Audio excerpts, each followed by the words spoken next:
Ladies and gentlemen, welcome back to the Good Shepherd. Happy 44th birthday to the great fundamental, aka Tim Duncan. A lot of conversation is going to be surrounding the ultimate competitor and Kobe Bryant as they get enshrined into the Springfield Hall of Fame in 2020, and absolutely deservingly so.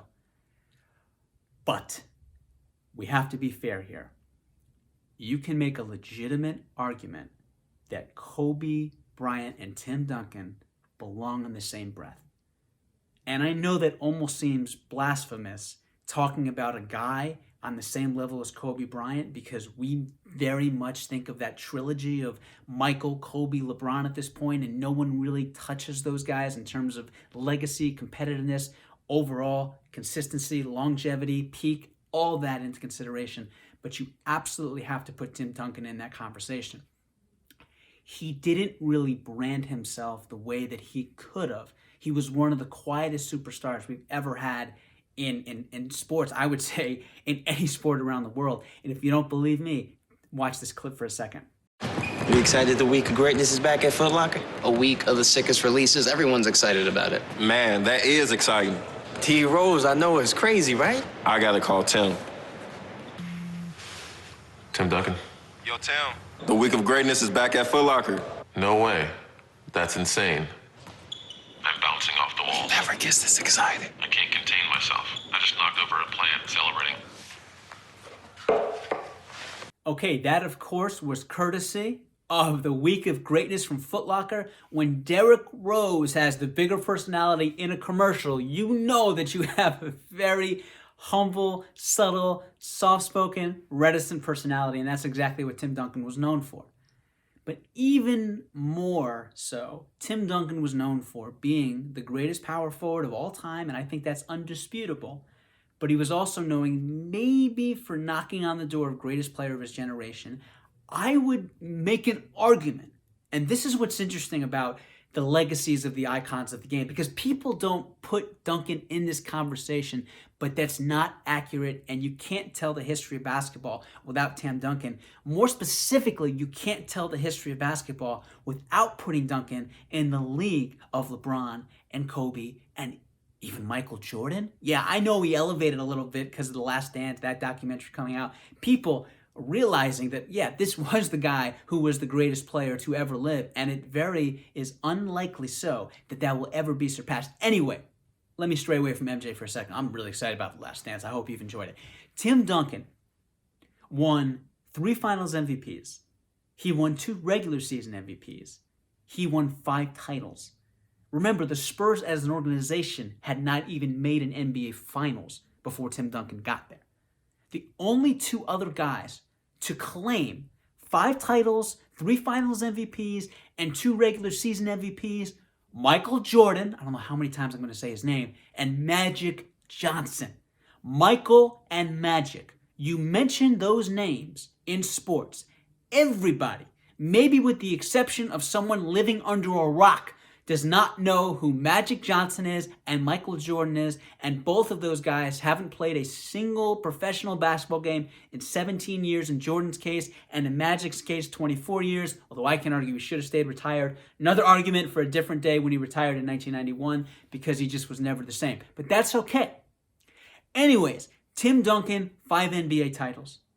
The 30-plus point, 15-plus rebound game Duncan put up in his first game of the NBA Finals at 23 years old, the second youngest ever to do that. Only one younger, Tommy Heinsohn, played in the 1950s. That was the I Like Dwight days. The fact that you didn't know what I Like Dwight means, 98% of you, tells you how long ago it was that a player put up those numbers being that young, and that was Duncan's first NBA Finals game. Now, a little history for a second. David Robinson was the 1995 NBA MVP, 94 scoring title. So he was this great player in his own right.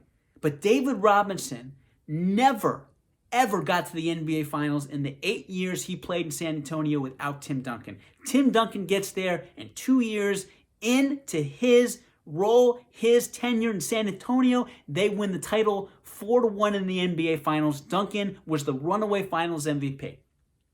Fast forward 4 years later, 2003, he nearly had a quadruple-double. It was a 2020 game, mind you. He had 8 blocks in that game, 2 points, 2 blocks away.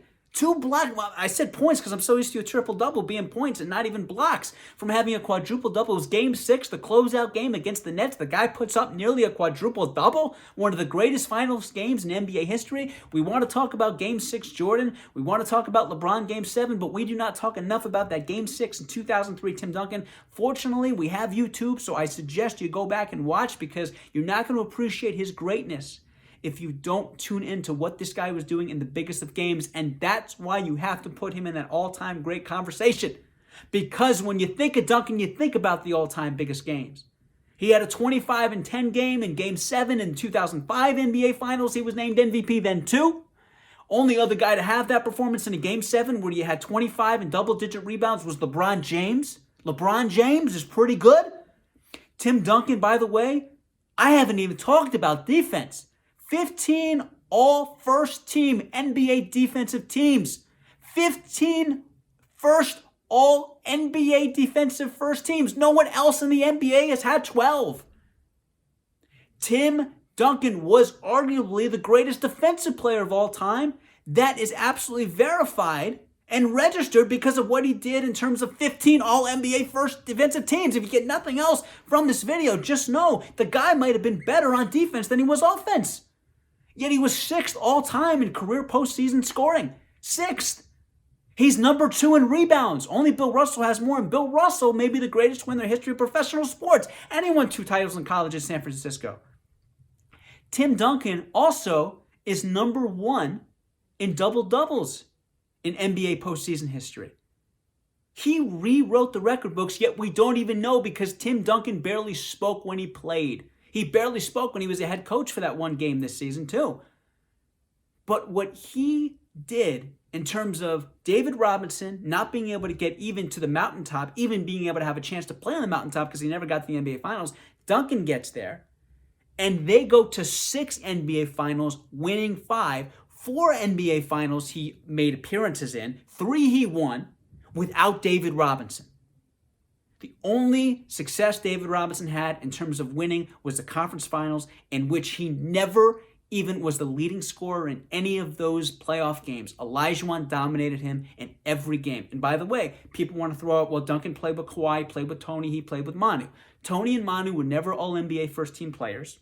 So that's special that Duncan was able to win really 3 titles because Robinson was on his last leg in 2003. So he was able to win 3 titles with those guys. But Kawhi Leonard was a baby. And even though he won Finals MVP, you can absolutely make an argument that Duncan should have won the Finals MVP in 2014, given how he played, how efficient he was, how he still dominated at 30.